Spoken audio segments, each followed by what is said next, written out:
वर्तमान में जब हमारा यहाँ जन्म हुआ उसके पहले हम कहाँ थे, हमारा जन्म कहाँ हुआ था, हम किस देश में जन्मे थे, किसी को पता है? अब यहाँ जन्म लेकर जब मरण होगा तो हमारा जन्म कहाँ होगा, कौन से देश में होगा, कौन से धर्म के हम अनुयायी होंगे, किसी को पता है? नहीं पता है, क्योंकि आज वर्तमान में ऐसे कोई अवधि ज्ञानी मुनि, मना पर्य ज्ञानी मुनि, ऐसे केवल ज्ञानी मुनि कोई नहीं है। इसीलिए हमें आवश्यकता है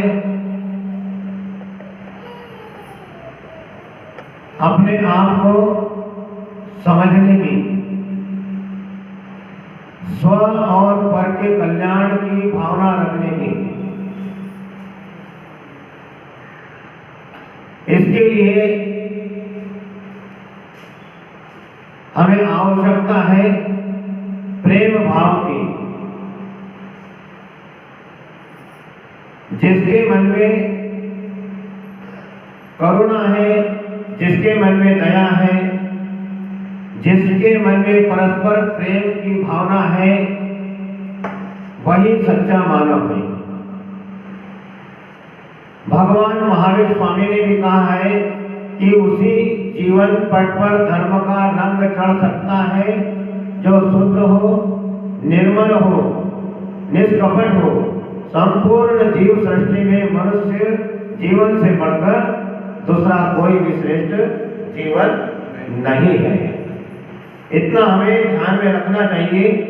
अब कह दिया कि मनुष्य जीवन से बढ़कर कोई श्रेष्ठ जीवन नहीं है, तो हमें अहंकार नहीं करना चाहिए, बल्कि हमारे इस अमूल्य निधि मानव जीवन को समझने की आवश्यकता होगी।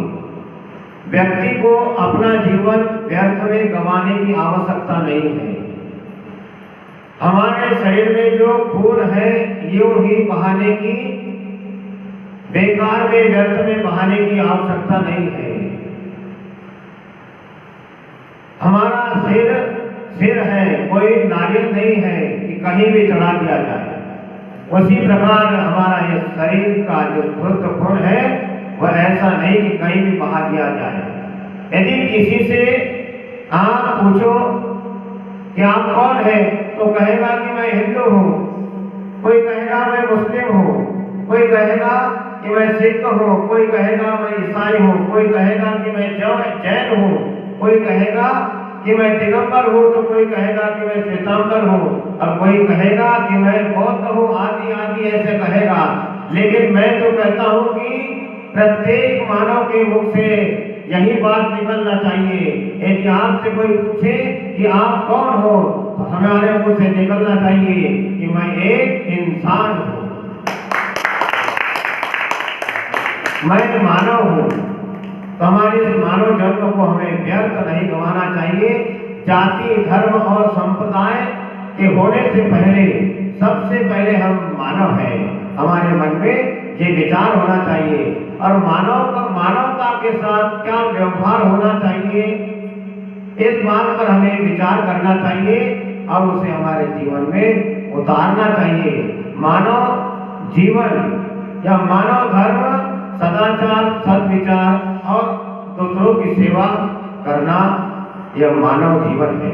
मानव जीवन का मुख्य लक्ष्य ही है कि सदाचार, सद्विचार और समाज की सेवा, देश की सेवा, राष्ट्र की सेवा। इसीलिए ना हम हिंदू हैं, ना मुसलमान, ना हम जैन, ना बौद्ध। सबसे पहले यदि कोई है तो हम मानव हैं, हम इंसान हैं। ऐसी भावना हमें रखकर यह जीवन व्यतीत करना चाहिए, और यूं ही बर्बाद नहीं करना चाहिए। व्यतीत करने का मतलब है कि व्यवस्थित जीवन का प्रत्येक क्षण का सदुपयोग हमें करना चाहिए। और हमारा बड़ा सौभाग्य है कि हम ऐसे भारत भूमि पर जन्मे। भारत में जन्मने वाला प्रत्येक व्यक्ति अपने आप को भाग्यवान समझता है। एक बार रविंद्रनाथ टैगोर चीन की यात्रा पर निकले। जब वे चीन पहुंचे तो वहां के सज्जनों ने उन्हें वहीं पर सड़क पर ही, रोड पर ही उनके चरण स्पर्श करना प्रारंभ कर दिए, उनके पांव पड़ना प्रारंभ कर दिए, प्रणाम करना प्रारंभ कर दिया। तो रविंद्रनाथ जी टैगोर कहते हैं कि भाई लोगों, हम कोई संत महात्मा नहीं है, हमारे पांव मत छुइए, हमारे पांव मत पड़े हो। तो उस समय उन लोगों ने जो कहा, बहुत अच्छी बात कही कि रविंद्रनाथ जी, हम तो प्रत्येक भारतीय को संत और महात्मा समझते हैं। प्रत्येक भारतीय को हम संत और महात्मा समझते हैं, तो कितनी बड़ी बात है। इसीलिए हमें गर्व होना चाहिए कि हम भारतीय हैं, हम भारत भूमि पर जन्मे हैं। तो हमें कलंक से बचना चाहिए। हम मानव हैं, हम इंसान हैं, तो हमारे अंदर इंसानियत होना चाहिए। यदि हम मानव हैं तो हमारे अंदर मानवता होनी चाहिए, दानवता नहीं होना चाहिए।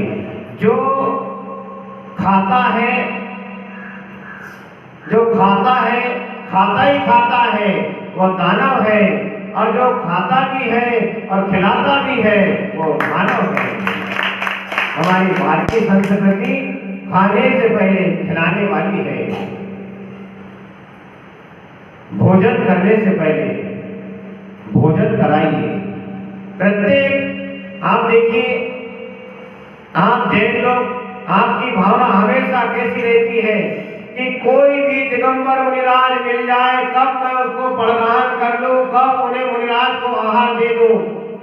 क्योंकि आप जानते हैं कि आहार दान का महत्व क्या होता है।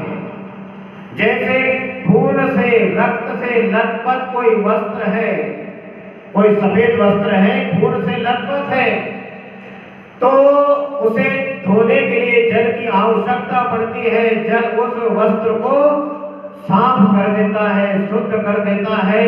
उसी प्रकार मुनिराज को आहार दान देने से मनुष्य अपने पाप कर्मों को नष्ट कर देता है, अपनी आत्मा को पवित्र कर देता है। ऐसी ये भारतीय संस्कृति है। इसलिए भारतीय संस्कृति को निरंतर व्यवस्थित रूप से बनी रहे, हमें ऐसे कार्य करना चाहिए और हमारे देश का नाम हमेशा ऊंचा होना चाहिए। धर्म और संप्रदाय बाद में है। सबसे पहले हमें देश की सुरक्षा, देश का विकास और विश्व में शांति कैसे हो, इस विषय पर हमें विचार करना चाहिए, चिंतन करना चाहिए।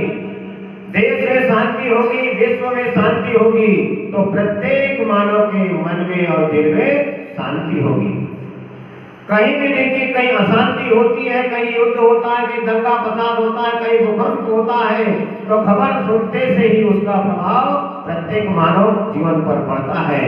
इसीलिए मैं तो कहना चाहता हूं कि आज नहीं मानोगे तो कल मानना होगा, आज नहीं मानोगे तो कल मानना होगा, कल नहीं मानोगे तो परसों मानना होगा, और परसों नहीं मानोगे तो बरसों बाद मानना होगा कि जब भी इस विश्व में सुख शांति का वातावरण होगा तो भगवान महावीर का सिद्धांत, हमारे भगवान महावीर स्वामी का सिद्धांत, जियो जीनो जीने दो से ही होगा। भगवान महावीर स्वामी का सिद्धांत जियो और जीने दो। जब इस सिद्धांत को जो अमल करेगा, इस सिद्धांत पर चलेगा, इस सिद्धांत का जो पालन करेगा, तभी हमारे देश और विश्व में शांति और सुख चैन अमन का वातावरण होगा। आज नहीं मानो, कल नहीं मानो, जब भी मानोगे मानना होगा। यदि शांति चाहते हैं तो हमें भगवान महावीर स्वामी के सिद्धांत को मानना होगा। भगवान महावीर स्वामी ने अहिंसा का उपदेश दिया, जी और जीने दो का उपदेश दिया है। उनके सिद्धांत को अनेकों जीवों ने धारण किया और उसका पालन किया है और उन्होंने स्वयं की रक्षा की है और अपने देश और राष्ट्र की भी सेवा की है। आज 2 अक्टूबर महात्मा गांधी जी का जन्म दिवस है। तो ऐसे महात्मा गांधी ने इस भारत भूमि पर जन्म लेकर उन्होंने इस भारत भूमि को भी अलंकृत कर दिया है और इस भारत को गुलामी से आजाद किया है। तो उसके लिए भी महात्मा गांधी ने भगवान महावीर स्वामी के सिद्धांत को अपनाया, जियो और जीने दो, अहिंसा का पालन किया और अहिंसा के बल पर ही इस भारत देश को स्वतंत्र किया। इसीलिए कहते हैं कि धर्म और संप्रदाय बाद में, सबसे पहले हम मानव हैं, हम इंसान हैं। तो हमारे अंदर इंसानियत होना चाहिए, एक दूसरे के प्रति प्रेम भाव, करुणा भाव, दया भाव होना चाहिए। तभी हमारे देश का विकास हो सकता है, समाज का विकास हो सकता है और पूरे विश्व में जियो और जीने दो का सिद्धांत यदि प्रत्येक प्राणी अपनाता है तब फिर सुख और शांति का वातावरण हो सकता है। और भगवान महावीर स्वामी के सिद्धांत को जो आज नहीं मान रहे हैं, उनको भी मजबूरी में जब परेशान हो जाएंगे तो आखिर में भगवान महावीर स्वामी को उसको भी याद करना होगा कि भगवान महावीर स्वामी ने सिद्धांत दिया है जियो और जीने दो का, तभी सुख और शांति का वातावरण बन सकता है। यही मंगल भावना कि पूरे विश्व में सुख और शांति का वातावरण बने, इसी भावना के साथ परम पूज्य गुरु और आचार्य श्री उदार सागर जी महाराज की जय।